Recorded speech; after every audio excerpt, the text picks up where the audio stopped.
Welcome back to This Week in Shrinkflation. It is January 3rd, 2025. It is officially the new year, the first Friday of the new year, and of course, the companies have not stopped with their shrinkflating.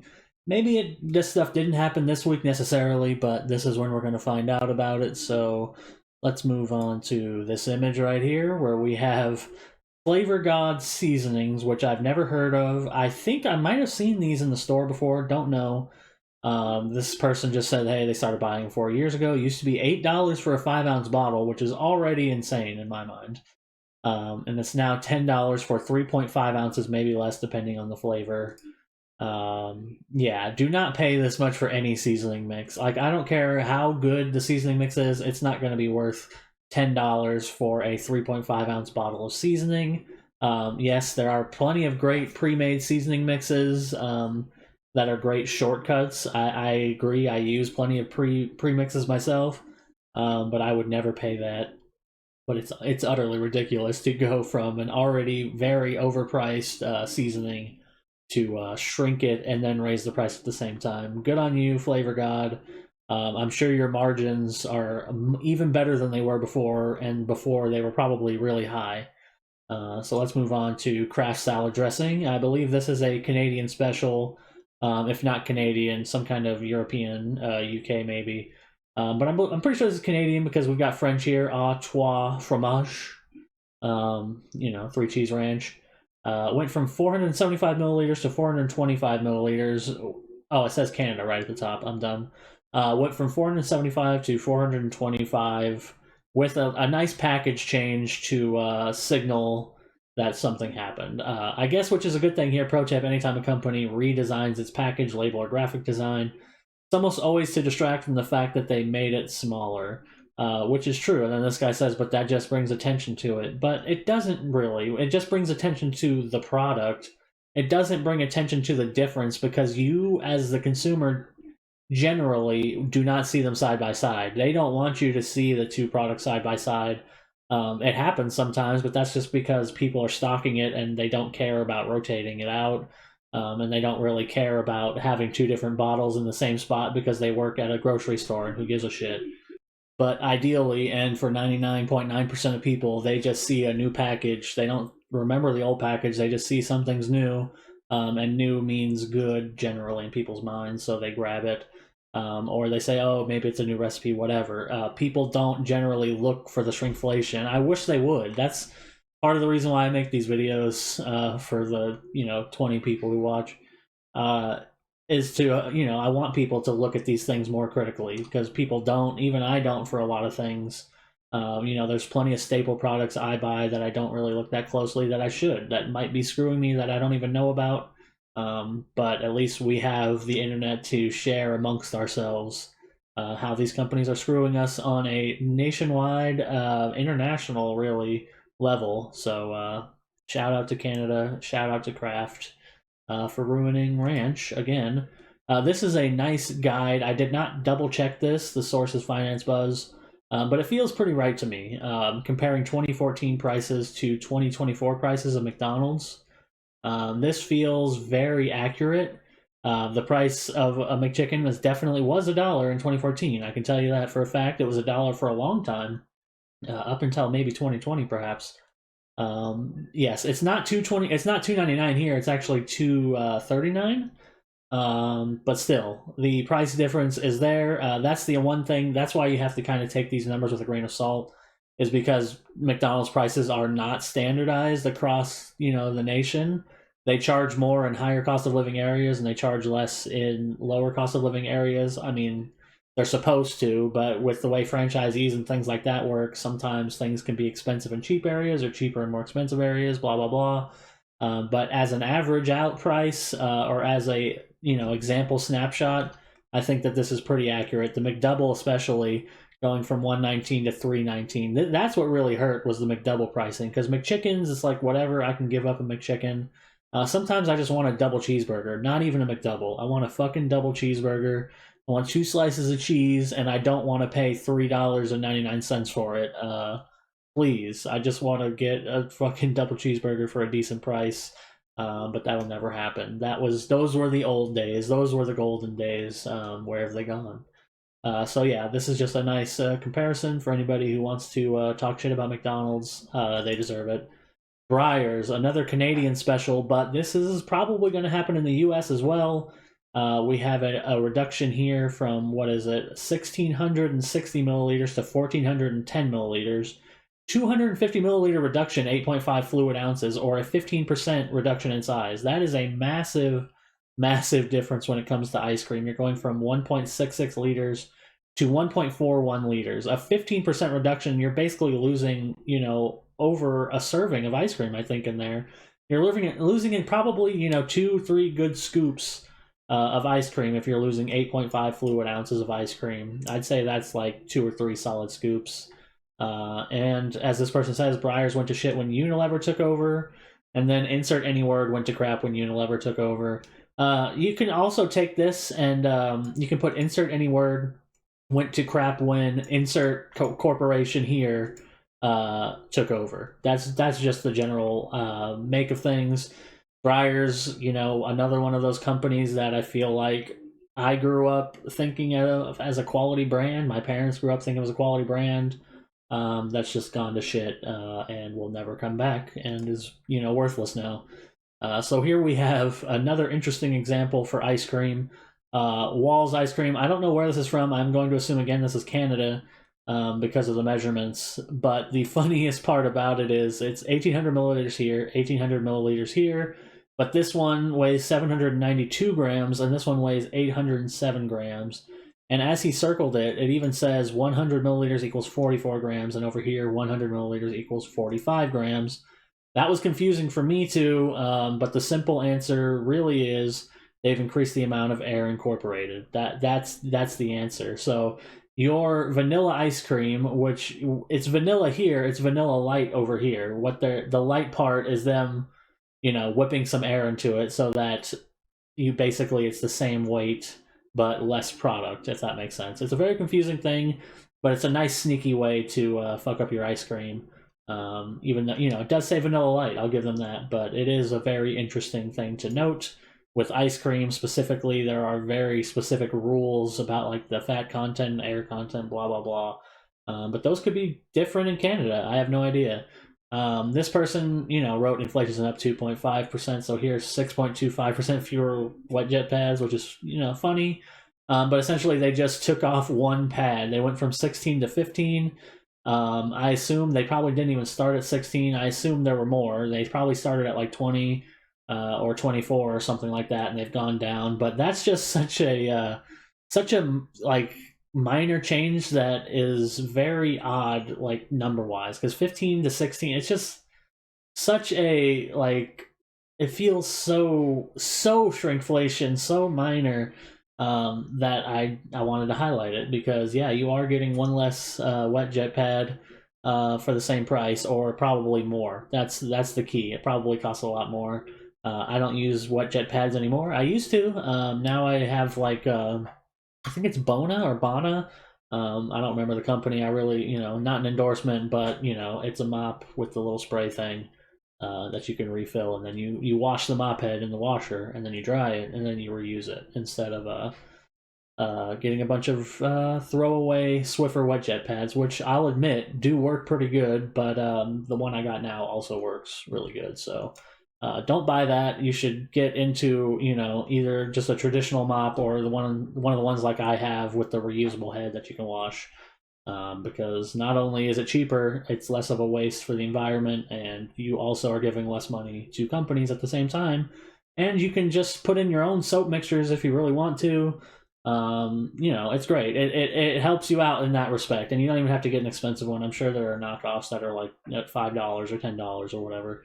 Am I crazy, or is this smaller than it used to be? If you don't know, this is the Taco Bell potatoes. I believe they call them Fiesta potatoes, which I used to get pretty often. I'm a fan of Taco Bell's potatoes, or I was. But they've always been very skimpy on the potato portions for Fiesta potatoes. This doesn't surprise me. I would not call this a new phenomenon. The Fiesta potatoes have always been a ripoff at Taco Bell. You should just get a potato taco, which costs less than this, and usually has more potatoes in it, in my opinion.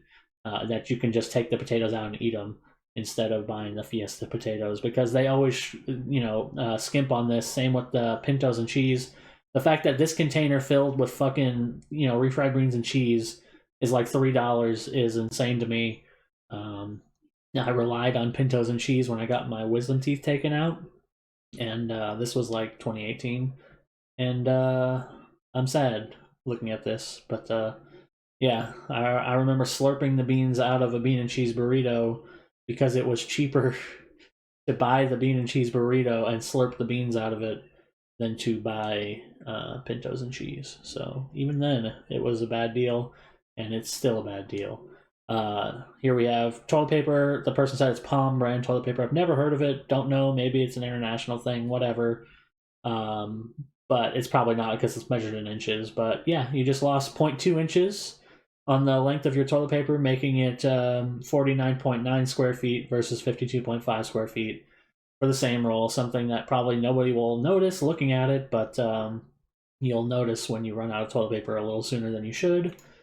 M&Ms, this is an interesting one. I've talked multiple times about baking and how cake mixes have been ruined by shrinkflation, and now we have M&Ms ruining recipes again with shrinkflation by shrinking their holiday family bag of M&Ms, whatever.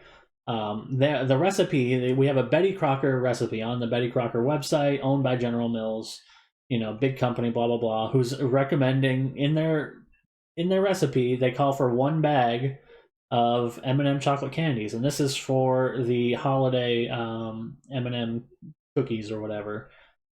So getting a holiday blend M&M bag is now 10 ounces, so you have to buy 2 of them to make this recipe from Betty Crocker, aka General Mills, because according to them a bag is 14 ounces, but they're not 14 ounces anymore. That's just the case with it. Here's the person saying this is their chocolate chips M&M Christmas cookie recipe.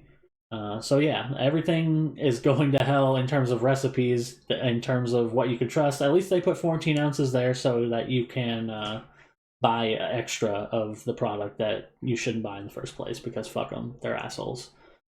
This one is one that I've known about. I've known this scam. Hopefully nobody else gets tricked by this, but I've known the scam for a few years. They've been doing this for a few years now. All those yard things at Walmart, the Twix and the Snickers and stuff, they're always like this. They're fucking empty in the middle. It's total bullshit. They are completely deceptive. I agree 100%. They are very, very deceptive with this packaging. I wish he had shown the packaging when it's closed. But yeah, it is very deceptive, and they're all like that. All these kind of like holiday candies where they have gift packages that are by the yard or whatever, they all do that shit. So fuck them. Back to the world of seasonings before we get on to Arby's. Arby's is going to be something I want to talk about a little bit more in depth. But I believe this is either Family Dollar or Dollar General's house brand, Chestnut Hill. I want to say it's Family Dollar, but it could be Dollar General. I'm not that crazy crazy enough yet to be able to pick out the difference between Family Dollar and Dollar General price tags, but I'm 90% sure that is a Family Dollar price tag, making this a Family Dollar product. But the point is, he went from on garlic salt, the cheap generic brands. Generic house brands don't get by without shrinkflating. Going from 6.25 ounces to 5 ounces for garlic salt, a staple, and probably all the rest of their seasonings as well. This person saying, notice destocking at work today.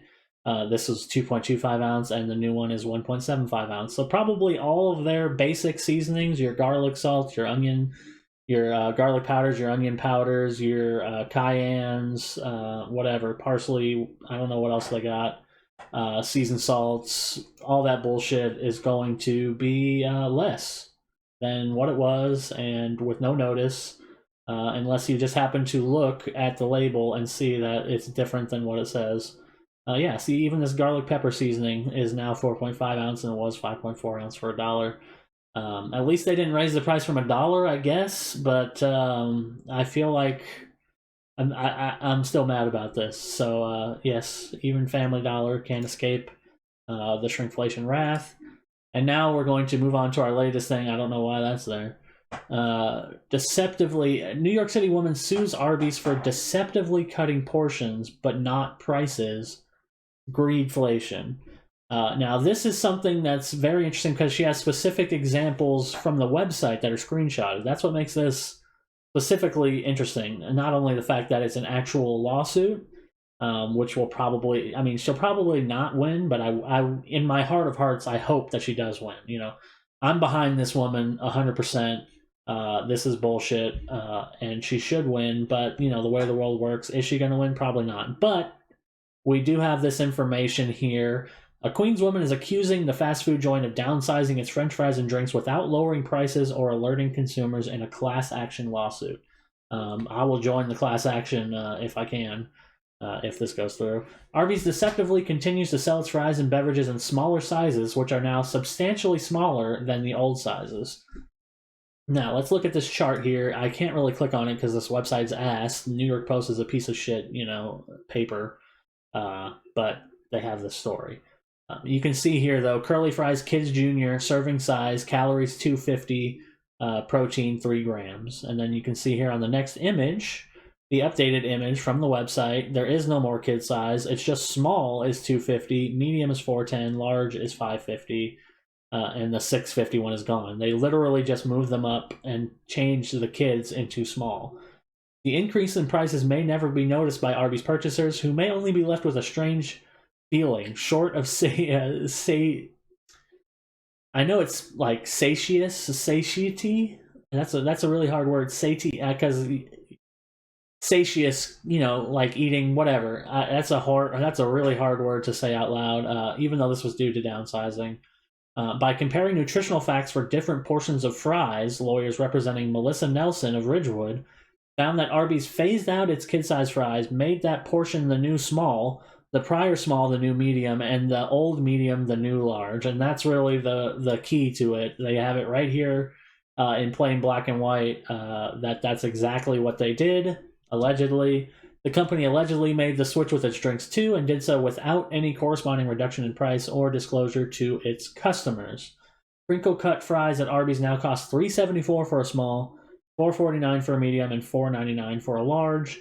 And a recent fast food run by the Post, well, you know, at least they made a fast food run to verify the story. I'll give them that. I didn't do that.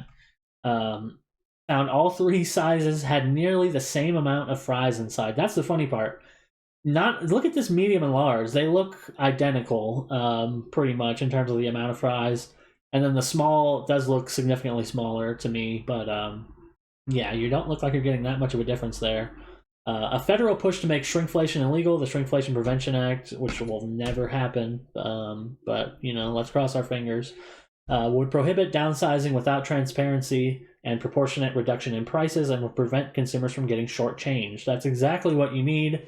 There should be legislation to where when a product is downsized, it has to be explicitly laid out on the product, big letters, and you know, the proportionate reduction in price, of course. Other countries, including France, South Korea, and Hungary, have enacted laws that require clear notices that a product has been downsized without a corresponding reduction in price. Social media users got wise to Arby's moves too, lawyers found, with one even claiming that an employee said Arby's corporate is downsizing all the size portions. Customers like Nelson have come to rely on Arby's consistent sizes at relatively consistent prices over time, and have been misled into forking over more for less, a violation of business law, the suit, which seeks unspecified damages, argues. Nelson seeks to represent any New Yorkers who purchased French fries and beverages from Arby's in the state before the sizes were adjusted downwards. So this is saying New Yorkers. Sadly, I guess they're only filing in New York. If this was a nationwide class action, I would gladly put my name on it, because I've bought Arby's fries in the last, couple years, and I do feel a little shortchanged. My satiety has not been fulfilled. Whatever, whatever English words make sense there. Yeah, fuck Arby's. They did downsize all their stuff. It's very clear here. It's alleged, it's a lawsuit. I hope it goes through. It probably won't because it seems like courts don't take this kind of thing seriously.